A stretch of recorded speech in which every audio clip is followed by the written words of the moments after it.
नमस्कार, स्पोर्ट्स 9 में आप सभी का स्वागत है। मैं हूं शिवेंद्र, मेरे साथ हैं मेरे सहयोगी दीपेश और बात करेंगे आज हम पेरिस ओलंपिक में भारत के प्रदर्शन पर। 140 करोड़ की आबादी और 6 मेडल, या फिर कहें कि 140 करोड़ की आबादी और सिर्फ 6 मेडल। यानी कहानी कुछ कुछ वैसी है कि ग्लास आधा खाली है या ग्लास आधा भरा है। एक तीसरा नजरिया भी हो सकता है कि ग्लास आधा खाली है लेकिन यह पूरा भर सकता है, यानी और अच्छा कर सकते थे। क्या है इन 6 मेडल्स के मायने, कहां कहां चूक गए हम और क्यों आबादी को मेडल से जोड़ना ठीक नहीं है, यह सब कुछ हमारे आज इस बुलेटिन के केंद्र में रहने वाला है, चर्चा में रहने वाला है। सबसे पहले आपको बताते हैं कि भारत का जो सफर है, वो जो समाप्त हुआ भारत का, वो कैसा रहा। पेरिस ओलंपिक में भारत का अभियान अब खत्म हो चुका है। भारत के खाते में कुल 6 मेडल आए, जिसमें 1 सिल्वर मेडल है और 5 ब्रॉन्ज मेडल है। मेडल टैली में 71वें नंबर पर भारत रहा। 20 साल में ऐसा पहली बार हुआ है जब भारतीय दल जो है वो टॉप 70 कंट्रीज जो हैं, टॉप 70 देश जो हैं, उनकी लिस्ट से बाहर है, 71वें नंबर पर है। लेकिन क्या, जैसा मैंने शुरुआत में कहा, इसको आबादी से जोड़ना चाहिए और नहीं जोड़ना चाहिए तो क्यों नहीं जोड़ना चाहिए? दीपेश इस पर अपनी राय रखेंगे, हम भी बातचीत करेंगे और आपका कोई अगर आपका कोई कमेंट है, आपकी कोई राय है तो आप इस लाइव के वीडियो के कमेंट सेक्शन में जाइए और अपनी राय जरूर रखिए। सवाल बहुत सीधा है कि क्या 140 करोड़ की आबादी को मेडल की संख्या से जोड़ा जाना चाहिए या नहीं, इस पर आप अपनी राय रखिए। बहरहाल हम शुरुआत करते हैं बातचीत की। दीपेश, सिर्फ 6 मेडल या 6 मेडल? सर 6 मेडल, मतलब सिर्फ शब्द का तो कोई मतलब यहाँ मैं नहीं मानता कोई इस्तेमाल होना चाहिए। सब चीज़ों को देखते हुए, सब मुसीबतों को देखते हुए, सब अगर आप पूरे सिनारियो को देखेंगे कैसे एक मेडलिस्ट बनता है, उस चीज़ को देखते हुए और फिर जब ये मतलब अभियान हमारा शुरू हुआ तो ओलंपिक गेम्स की शुरुआत हो रही थी, उसी समय आपने एक बात बोली थी कि एक ओलंपियन टैग होना भी ना अपने आप में बहुत बड़ी बात है, क्योंकि भारत में आपको क्रिकेट के खेल में बहुत सारी अकेडमीज मिल जाएंगी। आप देखेंगे कि हाँ, आपको अपने बच्चे को एक क्रिकेटर बनाना है तो हर चलते फिरते ग्राउंड में आपको एक अकेडमी मिल जाएगी, आप अपने बच्चे को वहाँ दाखिल करा सकते हैं। उसके बाद वो मतलब उस शायद वो प्रोसेस उसको मिल जाएगी। लेकिन किसी भी खेल के लिए मैं यही पूछना चाहता हूं दर्शकों से, भाई सब सवाल कर रहे हैं कि 140 करोड़ के देश में सिर्फ 6 मेडल क्यों? एक जेवलिन थ्रो में हमारा खिलाड़ी है नीरज चोपड़ा, जिससे मेडल की हमको उम्मीद थी। आप अपने जितने भी स्पोर्ट्स कॉम्प्लेक्स आपके अगल बगल में हैं या जितने भी पार्क हैं जहां भी आपको बच्चों को खेलते हुए देखते हैं, कितने बच्चे ऐसे हैं जहां उनको जेवलिन थ्रो के लिए मतलब कम से कम प्रोत्साहित किया जाता है, सुविधाएं मिलती हैं या कोचेज मिलते हैं।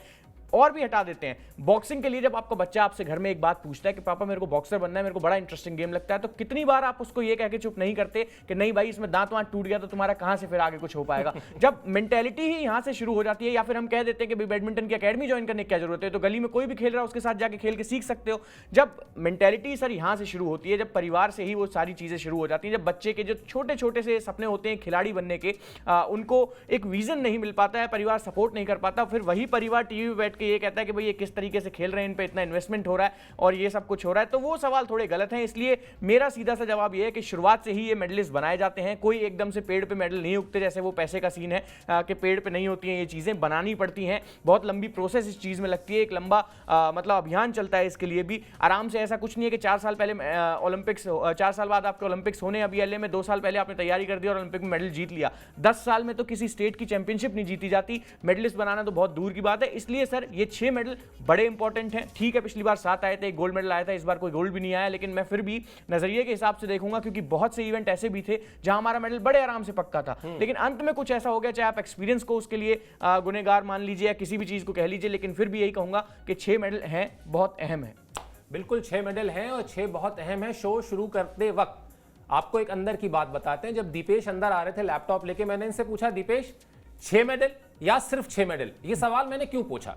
ये सवाल मैंने इसलिए पूछा कि दीपेश और मेरी उम्र में लगभग आधे का अंतर है। मैं जिस उम्र का हूं, दीपेश मुझसे आधे हैं, तो मुझे लगा कि ऐसा तो नहीं कि जनरेशन बदलती हो तो सोच भी बदलती हो। क्या दीपेश को लगता कि हाँ भाई सही बात है, भारत से छोटे छोटे देश हैं जिनकी आबादी बहुत ही कम है, मतलब जितना बड़ा उत्तर प्रदेश है उतने बड़े तो कई देश हैं और मेडल उनके ज्यादा हैं। तो मैंने कहा जरा इनकी राय भी लेता हूं। इन्होंने बड़े आत्मविश्वास से कहा नहीं सर 6 मेडल। और फिर उन्होंने कहा कि मैं तो आपसे पूछता हूं, अपने सबसे पूछता हूं, घर से पूछता हूं। जब आपके घर में बच्चा आता है और कहता है पापा एक रैकेट दिला दो, या मम्मी एक बैट दिला दो, या पापा बॉक्सिंग ग्लव्स दिला दो, कितनी बार उसको प्रोत्साहन मिलता है? और अगर उसको प्रोत्साहन नहीं मिलता है तो फिर प्लीज ये कहना छोड़ दीजिए कि 140 करोड़ की आबादी और सिर्फ 6 मेडल, क्योंकि वो प्रोत्साहन ना मिलने के बावजूद ये 6 मेडल आए हैं। चलिए आपको बताते हैं कि क्या हुआ, कौन कौन से गेम में, कौन कौन से इवेंट में भारत को मेडल मिले। नीरज चोपड़ा इसमें सबसे आगे रहे क्योंकि नीरज चोपड़ा ने जीता सिल्वर मेडल। उसके अलावा मनु भाकर ने ब्रॉन्ज मेडल जीतकर भारत के अभियान की शुरुआत की थी। मनु ने सरबजोत के साथ एक और ब्रॉन्ज मेडल जीता जो टीम इवेंट में उन्होंने जीता। उसके अलावा भारतीय हॉकी टीम ने ब्रॉन्ज मेडल जीता और उसके अलावा रेसलिंग और शूटिंग में भी ब्रॉन्ज मेडल आया। तो ये रहा भारत का जो पूरा का पूरा प्रदर्शन है, उसका लेखा जोखा। और इस लेखा जोखा के साथ साथ समझने की कोशिश करेंगे कि फिर हम खड़े कहां पर हैं। मैं इसको ऐसे देखता हूं दीपेश, अगर आप में इसमें कुछ ऐड करना चाहते हो तो ऐड करिएगा, और अगर आपको लगता है कि नहीं नजरिए में कुछ गड़बड़ है तो वो भी ठीक करिएगा। मैं ये मानता हूं कि भाई नीरज चोपड़ा से शुरू करते हैं। नीरज चोपड़ा ने अपना बेस्ट किया। जिस दिन उन्होंने थ्रो फेंका वो थ्रो उनका अपना बेस्ट था, सीजन बेस्ट था। बिल्कुल। अब ये कैसे आप इंश्योर करेंगे कि दूसरा आपसे खराब फेंके, दूसरा आपसे अच्छा फेंक सकता है? बिल्कुल वैसे ही जैसे एक मैच में राहुल द्रविड़ सेंचुरी करते थे लेकिन सचिन तेंदुलकर भी कर देते थे। या इसको ऐसे मानिए कि कोई एक फिल्म है जिसमें 3 बड़े दिग्गज अभिनेता काम कर रहे हैं। मकबूल का उदाहरण ले लेते हैं। पीयूष मिश्रा ने बहुत अच्छी एक्टिंग की लेकिन पंकज कपूर ने और इरफान ने उनसे भी अच्छी एक्टिंग कर दी, तो अब आप क्या ही करेंगे। दूसरे नंबर पे आ जाते हैं। अब आप आइए मनु भाकर को देखिए। मनु भाकर पिछली बार ओलंपिक की बहुत प्रॉस्पेक्ट थी, स्ट्रॉन्ग। इस बार उन्होंने दिखाया कि हाँ 22-23 साल की उम्र में उन्होंने एक ब्रॉन्ज मेडल आपको लेके दिया, एक टीम इवेंट में लाके दिया। फिर आ जाइए हॉकी में। हॉकी में आप उन दो, मतलब ब्रॉन्ज मेडल है लेकिन वो 2 मैच भी याद रखिए, एक जब आपने ऑस्ट्रेलिया को हराया और एक जब आपने 40 मिनट से ज्यादा का समय 10 खिलाड़ियों के साथ खेला। तो कुल, और रेसलिंग में आपका मेडल आया, उसके अलावा शूटिंग में तो और एक मेडल आया ही। मैं इसको ऐसे देखता हूं कि हम और अच्छा कर सकते थे। सिर्फ ये जो लाइन हमने यहां लिखी है बस उसी लाइन को मैं देखता हूं, लेकिन जो हमने किया वो भी ऐतिहासिक है। बिल्कुल ऐतिहासिक है सर। बहुत से आपने खिलाड़ियों का उदाहरण दिया कि नीरज चोपड़ा ने अपने सीजन की बेस्ट थ्रो फेंकी। एक खिलाड़ी अपनी ओर से क्या कर सकता है? अपना बेस्ट दे सकता है, यही कर सकता है। ये इंश्योर नहीं कर सकता वो कि अरशद नदीम के कंधे थोड़े झुक जाएं और वो खराब थ्रो फेंक दे। भाई उनका दिन था, उन्होंने अपनी बेस्ट थ्रो जो फेंकी। अब एक खिलाड़ी, एक जैवलिन थ्रोअर अगर ओलंपिक की बेस्ट थ्रो फेंक दे तो इसमें नीरज चोपड़ा की क्या गलती है? वो तो गोल्ड के लिए जा रहे थे। अब आप इसका सीधा सा एग्जाम्पल देख सकते हैं कि 88 मीटर समथिंग फेंक के उन्होंने पिछली बार गोल्ड जीता था। इस बार 89.45 फेंक के भी सिल्वर जीत पाए। और रही बात सर फॉर्म की, कई उनकी ऐसी थ्रो थी, 6 में से 5 उनकी खराब हो गई, एक थ्रो अच्छी पड़ गई। मैं ये कहता हूं दिन थोड़ा ठीक होता या फिर चीजें उसी लिहाज से चलती जैसे कि नीरज के केस में चलती हैं। बहुत ज्यादा फाउल करने में वो भरोसा नहीं रखते हैं, लेकिन अगर वो सब होता तो शायद वो 90 मीटर की थ्रो भी पार हो जाती, गोल्ड मेडल भी अपना हो जाता। भाई यहां सीधी सी बात यह है कि जो एथलीट अपने बेस्ट दिन कर सकता है वो कर सकता है, लेकिन फिर जो आपने कहा कि और अच्छा कर सकते थे, जैसा हमारे शो के वॉल पे सीधा सीधा लिखा हुआ है, ये कुछ खिलाड़ियों के केस में बहुत अच्छा मतलब है। ये इसका आप देख सकते हैं। लक्ष्य सेन थे, बहुत चांसेस मिले। सेमीफाइनल में विक्टर एक्सेल्सन को हराने का बड़ा अच्छा मौका था। ओलंपिक वो चैंपियन है, 7-0 से पहले आगे चल रहे थे, 15-7 से पहले सेट में आगे चल रहे थे। वहां ये केस में हो सकता है कि और अच्छा किया जा सकता था। आपने एक हाथ में आई जीत को कहीं ना कहीं छोड़ दिया था। सेम उनके ब्रोंज मेडल मैच में हुआ था। अच्छा खासा लीजी को हराने जा रहे थे, लेकिन फिर उन्होंने थर्ड सेट में कुछ ऐसी गलतियां की कि मैच छूट गया। बहुत से ऐसे केसेस हैं सर जहां हम देख सकते हैं, लेकिन डिसअपॉइंटमेंट भी मिली कहीं ना कहीं। हम जो किस्मत का खेल है वो भी अपने अगेंस्ट में गया। निशा दहिया क्वार्टर फाइनल मुकाबले में लीड कर रही थी 8-2 से, बहुत आराम से 2-4 पॉइंट और लेती तो टेक्निकल सुपीरियरिटी पे जीत जाती, लेकिन फिर क्या होता है, टांग में चोट लग जाती है, मेडल से चूक जाती है। तो यही सर सीधा सा सवाल बात है कि आप अच्छा कर सकते थे। बहुत से इवेंट ऐसे थे जहां मेडल के हम दावेदार थे, बहुत सारे। बॉक्सिंग की आप लवलीना की बात कर लीजिए, निखत जरीन 2 बार की वर्ल्ड चैंपियन है, लेकिन पहले राउंड में हार के बाहर हो गई 5-0 से, दूसरे राउंड में माफ कीजिए। तो ये चीजें थोड़ी सी अच्छी हो सकती थी, जैसा कि हमारे शो का नाम भी है, जैसा हम शो में बता भी रहे हैं कि और अच्छी चीजें हो सकती थी। लेकिन जो 6 मेडल जो आए हैं, जिस तरीके से आए हैं, क्योंकि बहुत इंस्पायरिंग कहानी है उनके पीछे भी। आप मनु भाकर को किस तरीके से उन्हें 18 साल की उम्र में ट्रोल किया जाता था, चोकर बोला गया कि नहीं भाई इसने तो जो इसकी बंदूक है उसे खराब होने का बहाना बनाया। फिर उन्होंने उन चीजों से इतनी छोटी सी उम्र में उठ के 2-2 मेडल जीते ओलंपिक्स में। सरबजोत पहला ओलंपिक उनका था, उसी में मेडल जीतने में वो कामयाब रहे। और भी बहुत सारी ऐसी कहानियां हैं। अमन सहरावत की आप बात कर लीजिए सर, पहला ही ओलंपिक था, 21 साल का मात्र लड़का, सबसे पहला ऐसा खिलाड़ी हमारा जो सबसे युवा खिलाड़ी जो ओलंपिक में जीतने में मेडल कामयाब रहा। तो ये चीजें भी देखी जानी चाहिए। मतलब आप हर बार कसूर ही नहीं दे सकते, आपको थोड़ा सा खुद अपने आप में भी झांकना चाहिए, देखना चाहिए कि क्या खिलाड़ियों ने किया है, किस तरह की उनकी प्रैक्टिस थी या किस तरीके से उन्होंने ओलंपिक में खेला है।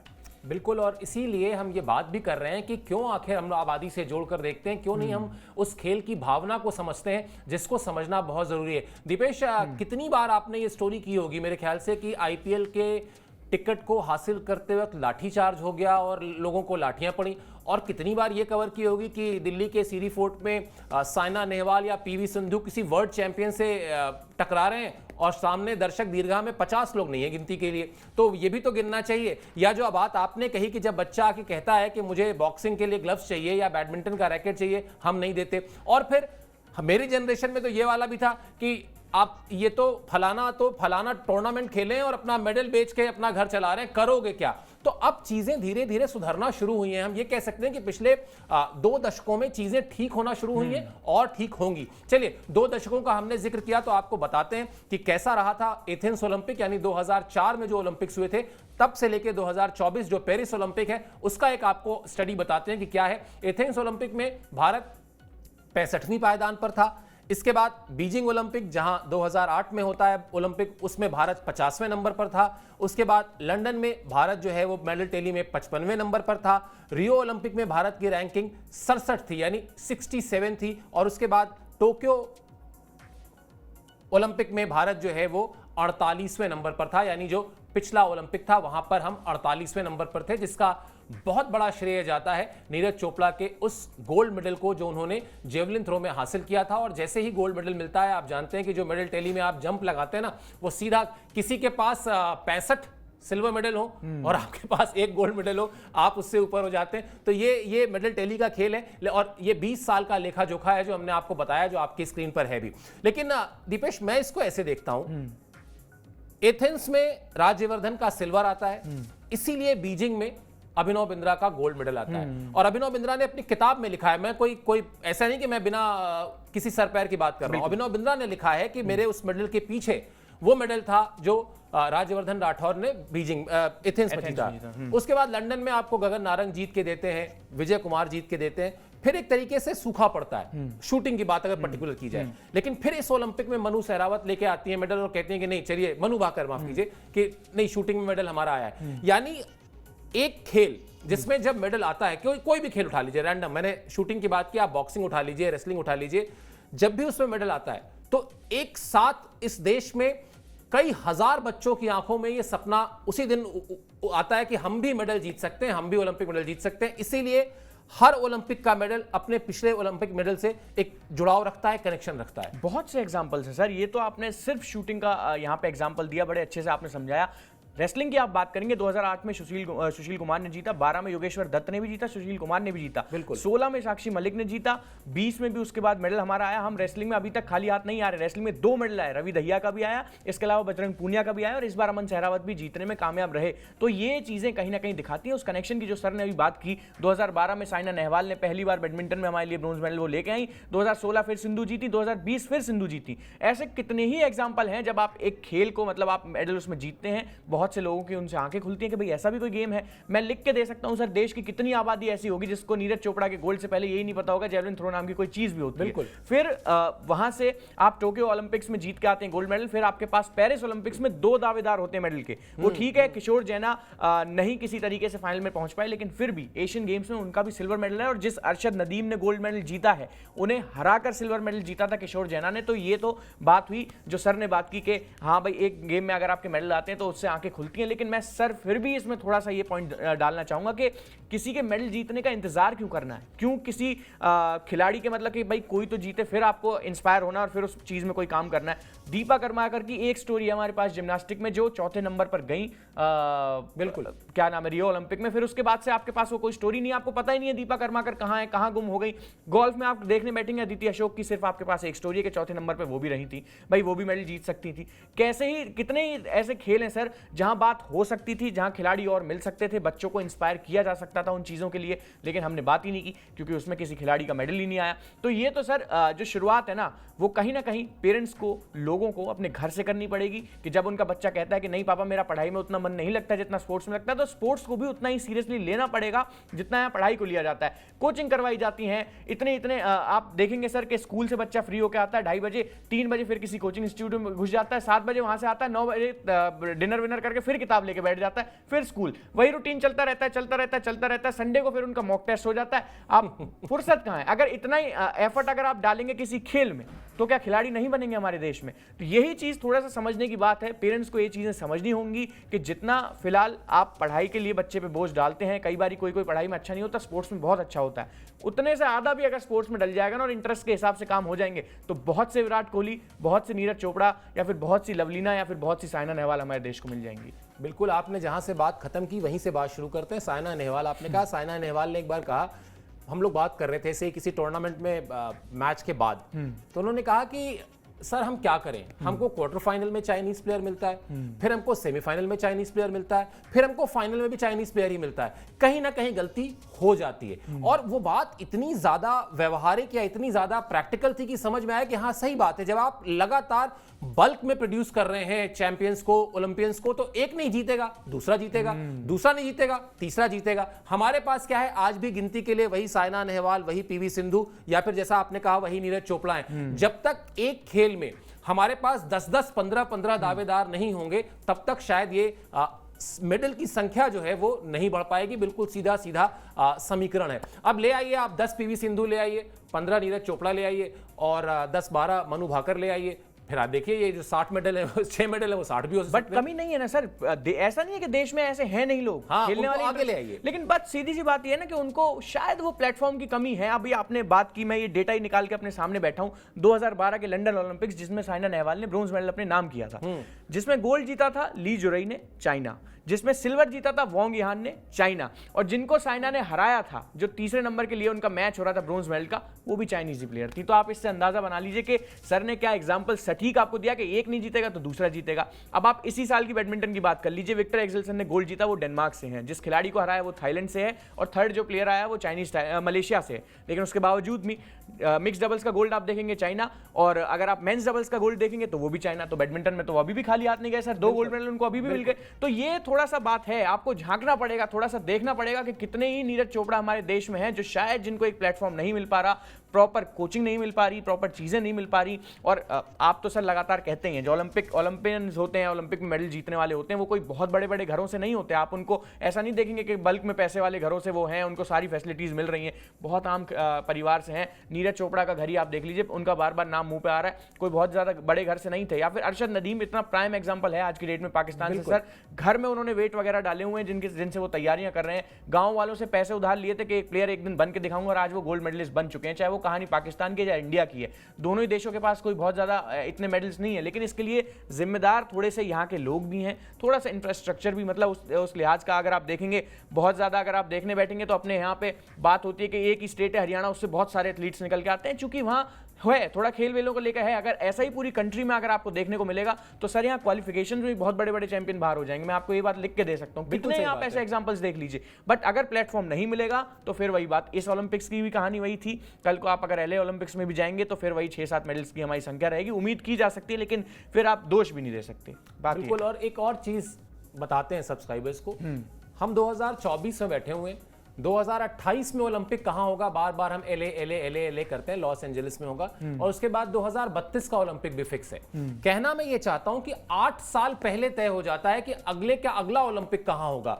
यानी अगर आपको उसमें मेडल जीतना है तो वो 8 साल तो ऐसे ही पकड़ लीजिए कि वो तैयारी के लिए चाहिए, और उसमें 8 साल और जोड़ दीजिए। दीपेश ने जो शुरू में कहा ना कि आप आज सोच लें कि 10 साल में मिल जाएगा, नहीं होता है ऐसा। ओलंपिक का मेडल जीतना, कहते हैं दीपेश की जो 100 मीटर्स की रेस वाले जो एथलीट्स होते हैं उनके लिए कहते हैं कि वो 1 साल जब बहुत मेहनत करते हैं तो 1 सेकंड का टाइम अपना ठीक कर पाते हैं। या हॉकी के लिए ये कहा जाता है कि अगर आप 4 साल लगातार अच्छा खेलते हैं तो आपकी रैंकिंग में 1 का सुधार होता है, यानी आप 7वें पर हैं तो आप 6ठे पे आ जाते हैं, तीसरे पे हैं तो आप दूसरे पे आ जाते हैं। तो ये इतनी कठिन प्रोसेस है, इतनी कठिन प्रक्रिया है, जब तक उसमें आप लगेंगे नहीं तब तक कुछ होगा नहीं। इसलिए ये बात मैंने इसलिए कही कि 4 साल बाद फिर ये सवाल मत पूछिएगा कि 140, क्योंकि 140 तब तक 150 हो चुके होंगे या ज्यादा ही हो चुके होंगे। इतने करोड़ की आबादी और इतने कम मेडल, अगर वाकई आप चाहते हैं तो आप भी 8 साल या 12 साल बाद की प्लानिंग कीजिए। घर में जो छोटे छोटे बच्चे हैं, 4 साल के, 5 साल के, 6 साल के, और जो दीपेश ने कहा अगर वो आते हैं ना आपके पास, घर के पड़ोस में कोई पार्क को भेजिए, वहां जाकर खेलें।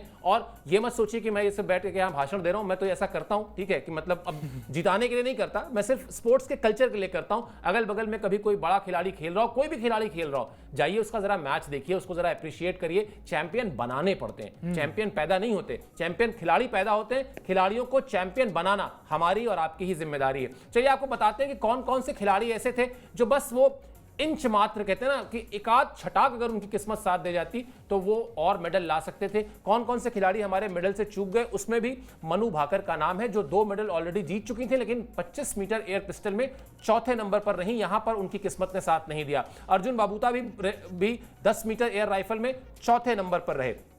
माहेश्वरी और अनंत जीत की जोड़ी जो है वो शूटिंग में चौथे नंबर पर रही।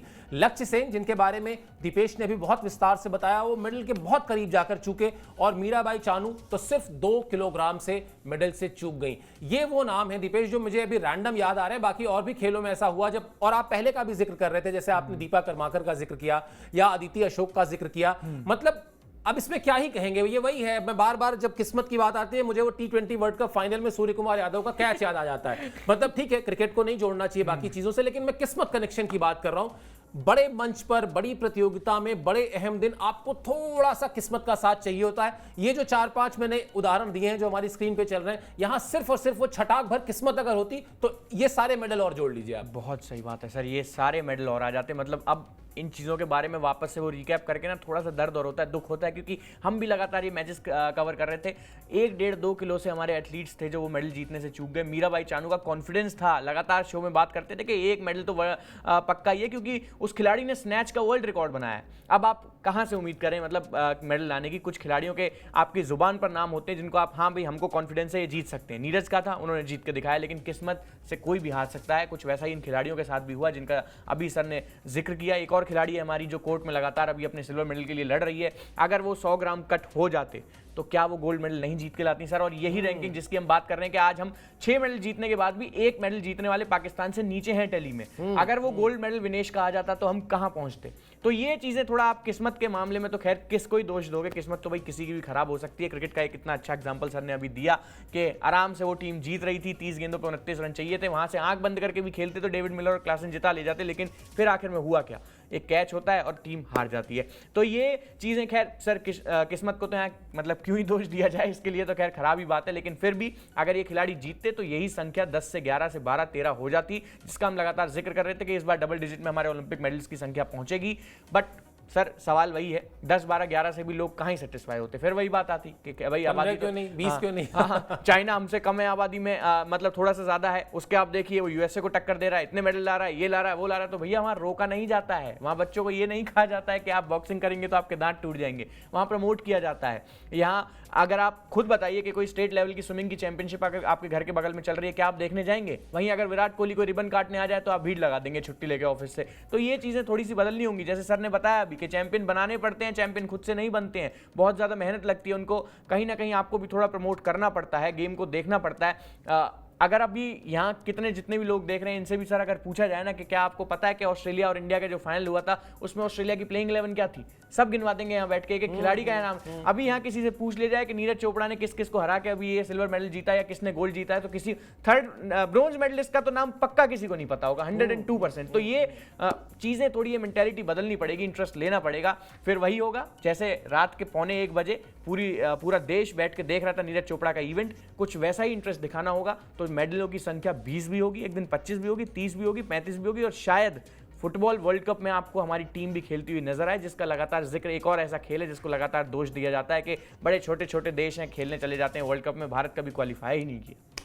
बिल्कुल सही बात है। और ये मतलब जो लोग खेल से जुड़े हुए हैं ना, हम लोग भी चाहे रिपोर्टर की ही हैसियत से जुड़े हुए हैं, लेकिन जब निकलते हैं और देखते हैं इन खिलाड़ियों की मेहनत, इनकी मशक्कत, तो समझ में आता है कि क्या हमने इनको इनके ड्यूज दिए, क्या हमने वाकई इनको उस तरह से सम्मान दिया, उतना प्यार दिया जितना हमें देना चाहिए था। एक नीरज चोपड़ा तो मेडल लेकर आते हैं तो उन पर आप चलिए बाजार भी आ जाता है, उनके पास विज्ञापन भी आ जाते हैं, लेकिन उनके अलावा और भी तो खिलाड़ी हैं, हमको उनको भी तो देखना पड़ेगा, तभी तो वो भी नीरज चोपड़ा जैसा ही करेंगे। तो हम जब तक, वो बात जो मैंने कही या दीपेश ने कही, जब तक हम जाकर अपने आसपास के स्टेडियम्स में, आसपास के पार्क में बच्चों को प्रोत्साहित नहीं करेंगे, जब तक हम नहीं कहेंगे कि हाँ खेलो, पसीना बहाओ, मेहनत करो, जीत हार की चिंता मत करो, परफॉर्मेंस आती रहेगी अपने आप, तब तक कुछ होता नहीं है। आबादी जोड़ने से कुछ नहीं होने वाला। खेलों का एक कल्चर होता है, हमको उस कल्चर को डेवलप करना चाहिए। आपको पता है, सोच कर देखिए कि एक समय तो ऐसा था कि भारतीय एथलीट्स, और बहुत पहले की बात नहीं है, अभी 12 साल पहले की बात है, भारतीय एथलीट्स की जो ट्रेनिंग होती थी वो ट्रेनिंग ही उस तरह से नहीं होती थी जैसे कि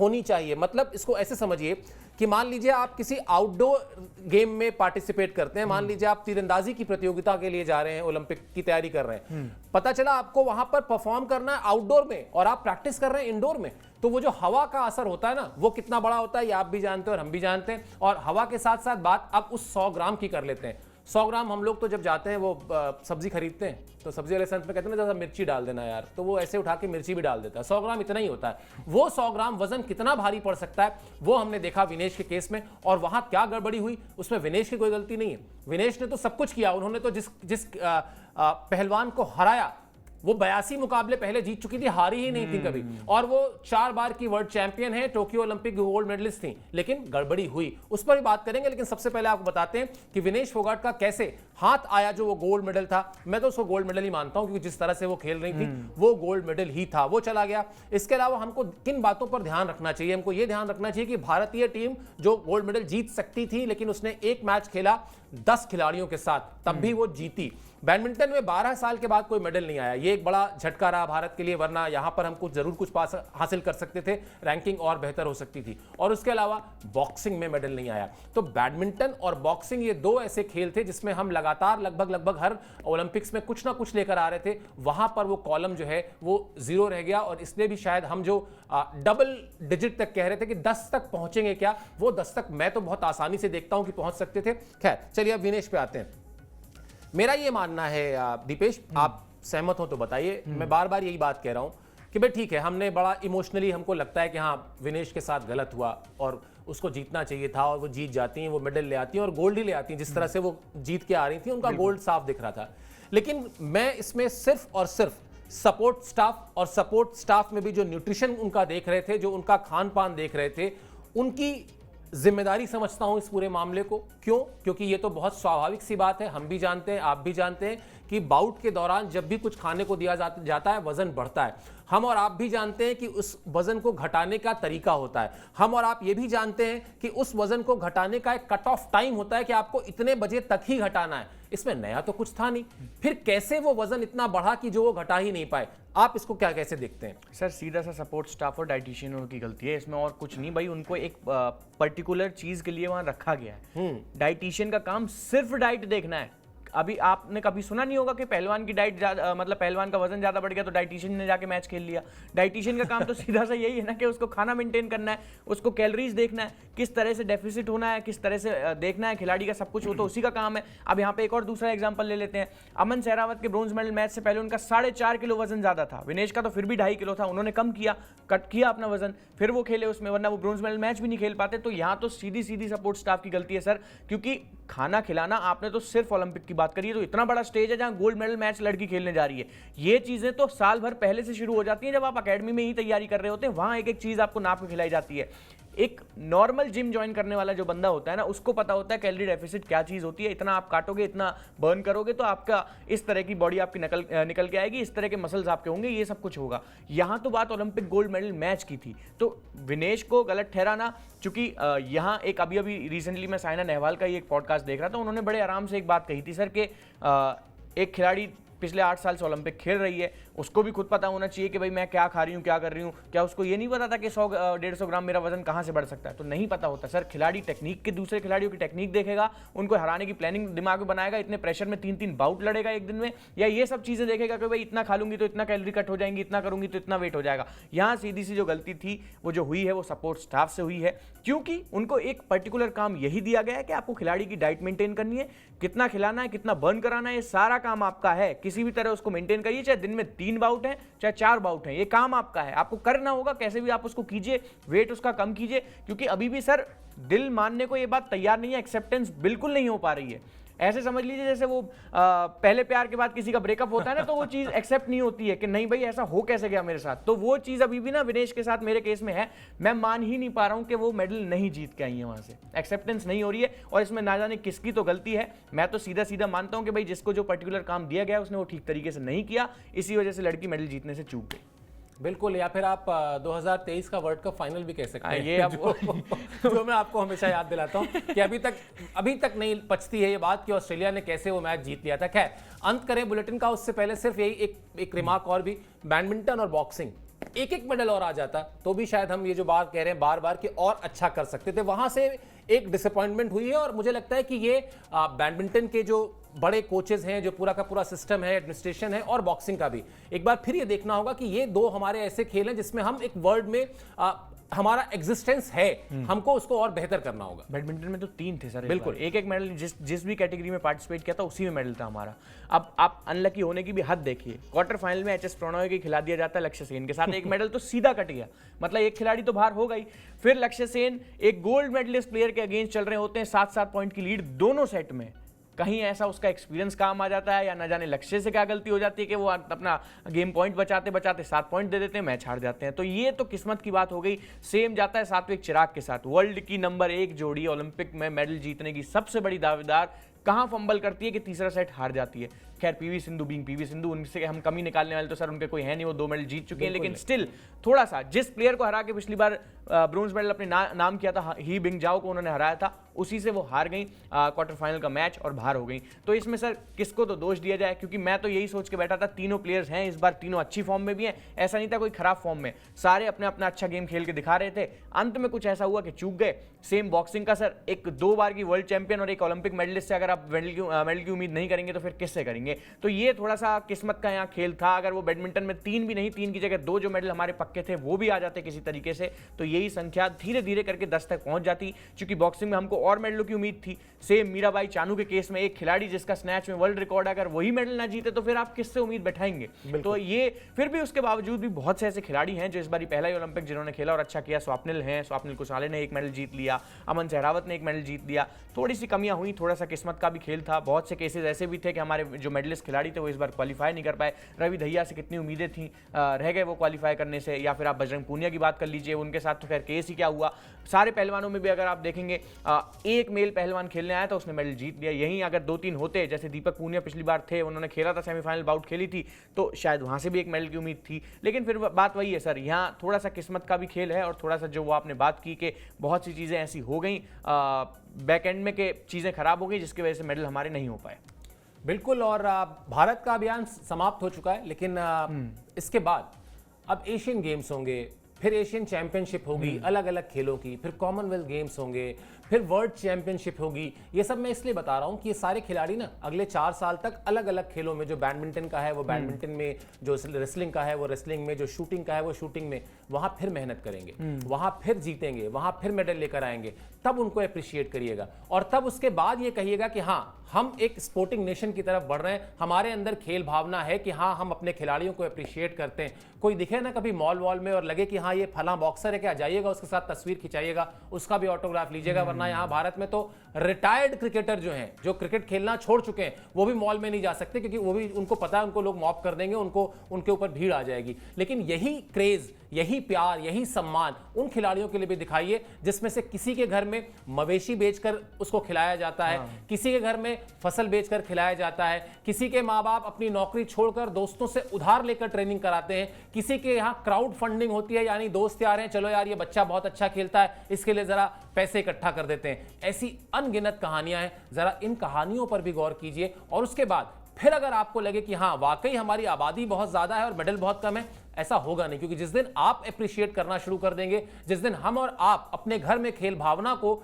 सबसे आगे रखेंगे, कोई खेलता है तो उसको अप्रिशिएट करेंगे, उसको प्रोत्साहित करेंगे, निश्चित तौर पर ये जो आज 6 मेडल हैं, ये कब 10 होंगे और कब 60 होंगे, उसमें देर नहीं लगेगी। लेकिन शुरुआत अभी से करनी होगी, तब शायद हम उस लक्ष्य तक पहुंच पाएं। वरना फिर 4 साल बाद हम यही रोना रोएंगे कि भाई इतनी आबादी है और इतने कम मेडल। इस रोने से बचना है तो हंसना होगा, और हंसना होगा अपने अगली जनरेशन के खिलाड़ियों के साथ। चलिए, इस ब्रॉडकास्ट में इतना ही। आपकी क्या राय है? ये विषय बहुत बड़ा है, ये कोई छोटा विषय नहीं है। ये सोच कर देखिए, जितने लोगों ने भी देखा है इस शो को, प्लीज अपने कमेंट दीजिए, अपनी राय दीजिए, ताकि हमें समझ में आए कि हमारी जो सोच है वो आपसे मिलती जुलती है, या हो सकता है आप अगर कोई नया पॉइंट रखें हम उसको भी अपने शो में लेकर आएंगे। बहरहाल इस ब्रॉडकास्ट में इतना ही। मुझे और दीपेश को दीजिए इजाजत। आप हमसे जुड़े उसके लिए बहुत बहुत शुक्रिया और आभार।